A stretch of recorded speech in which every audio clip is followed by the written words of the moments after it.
মৃতের আত্মীয় স্বজনের কোন আচরণের জন্য মৃত ব্যক্তির জন্য দুজন ফেরেশতা নিযুক্ত করা হয় যারা মৃত ব্যক্তিকে আঘাত করে? এ 7 দিন আর 40 পালন করলে, বি মৃত ব্যক্তির জন্য বিলাপ করলে, সি মৃত ব্যক্তির জানাজা বিলম্ব করলে, ডি মৃত ব্যক্তির উত্তরাধিকারী সম্পদ যথাযথভাবে বন্টন না হলে।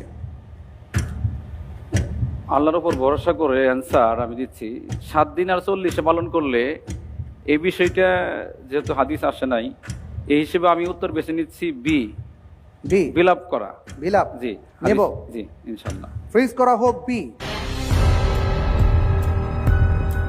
আপনি বলছেন যে মৃত ব্যক্তির জন্য বিলাপ করলে রাসূল সাল্লাল্লাহু আলাইহি ওয়াসাল্লাম বলেছেন যে দুজন ফেরেশতাকে নিযুক্ত করা হয় যারা মৃত ব্যক্তিকে তখন আঘাত করেন, এই কারণে। আল্লাহু আকবার। আপনি যে উত্তরটি দিয়েছেন, আপনার উত্তরটি সঠিক উত্তর। আলহামদুলিল্লাহ।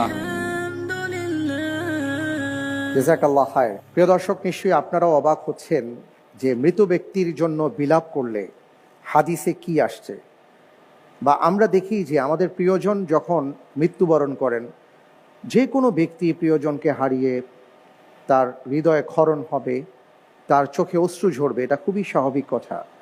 আল্লাহ রসুল সাল্লাল্লাহু আলাইহি ওয়াসাল্লামের কলিজার টুকরো সন্তান ইব্রাহিম যখন ইন্তেকাল করেছেন, আল্লাহ রসুল সাল্লাল্লাহু আলাইহি ওয়াসাল্লাম তাকে কোলে নিয়েছেন, তার চোখ দিয়ে টপ টপ করে পানি পড়ছিল।